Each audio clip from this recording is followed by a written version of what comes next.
So this afternoon, we would like to announce that on September 16, 2022, the NBI Puerto Princesa District Office, headed by Attorney Rene Garbo, submitted an investigation report consisting of 8 pages, excluding its annexes, on the Jovelyn Galleno case. The investigation report was submitted before the Office of the City Prosecutor of Puerto Princesa City. So the NBI Puerto recommended that its investigation report be incorporated to the earlier rape with homicide case filed by the PNP last August 31, 2022 before the said office against Leobert Agalieno das Marinas and Jovert Agalieno Valdestamon. So the case was formally reported before NBI Puerto on August 15, 2022 by the sister of the victim, wherein she filed a missing person complaint and alleged that her sister Jovelyn has been missing since August 5, 2022. So on August 26, 2022, Senator Raffy Tulfo also requested NBI to conduct parallel investigation and DNA examination because of the doubts and reservations expressed by the family regarding the result of the DNA examination conducted by the PNP. So based on the formal complaint and the request to investigate, our NBI Puerto commenced investigation. So on August 27, 2022, NBI Puerto conducted a separate crime scene investigation wherein they were able to recover 3 pieces of human bones.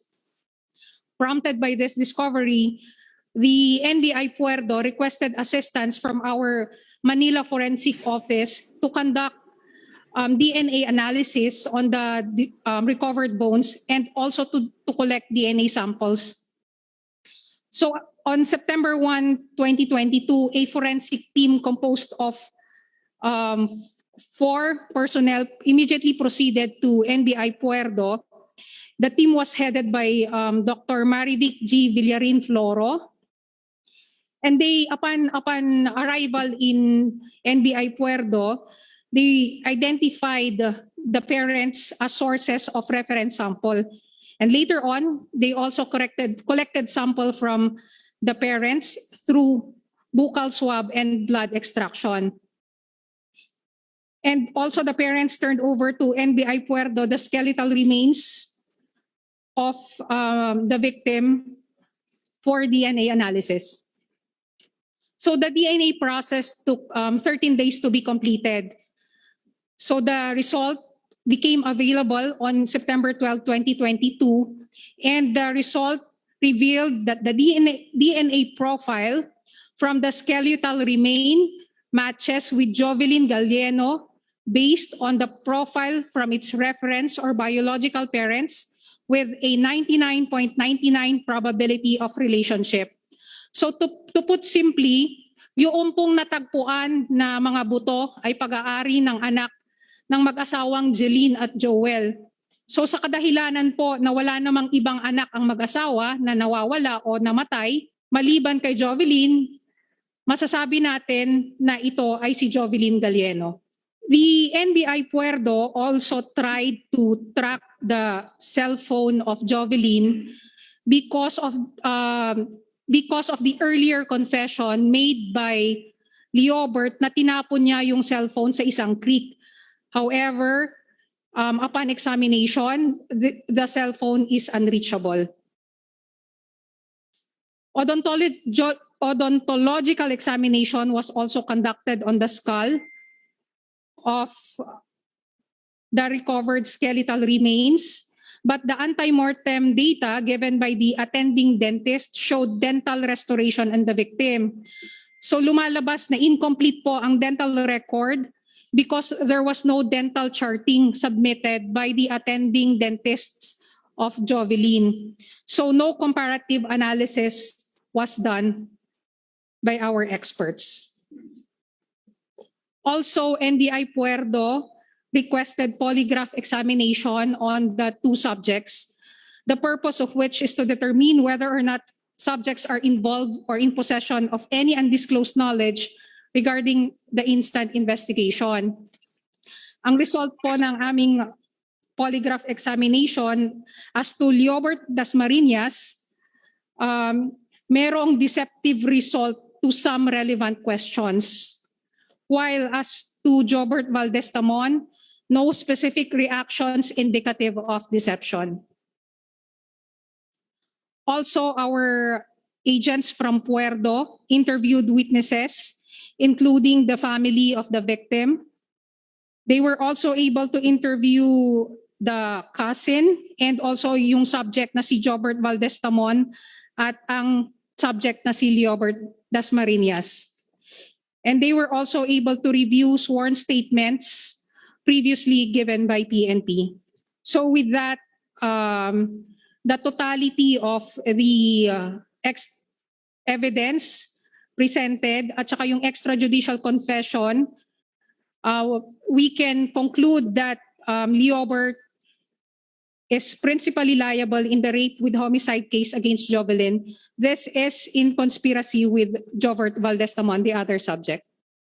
Sir, yun pong sources ng sample, kumuha po ng buccal swab at blood extraction ng ating DNA forensic, and it was compared doon sa sample na nakuha sa skeletal remains po that was turned over to NBI. Let's hear Dr. Marian Manos, the Chief Dentist of the NBI.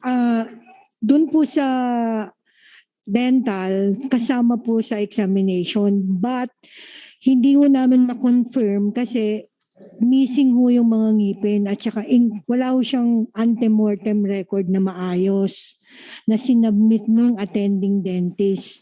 So, ang ginawa ko ho, we got 2 unrestored tooth for DNA analysis.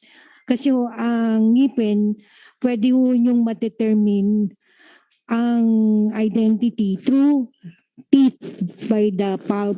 Kaya, pero ang kinukuha ho namin, 2 unrestored tooth or teeth para sa analysis po.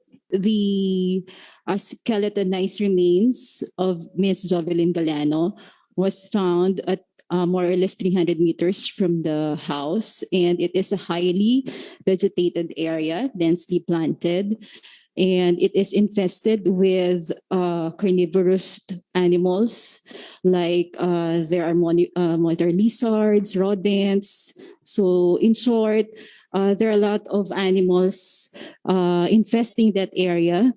So this can be one of the reasons why there is a fast decomposition process that happened or that took place on the remains.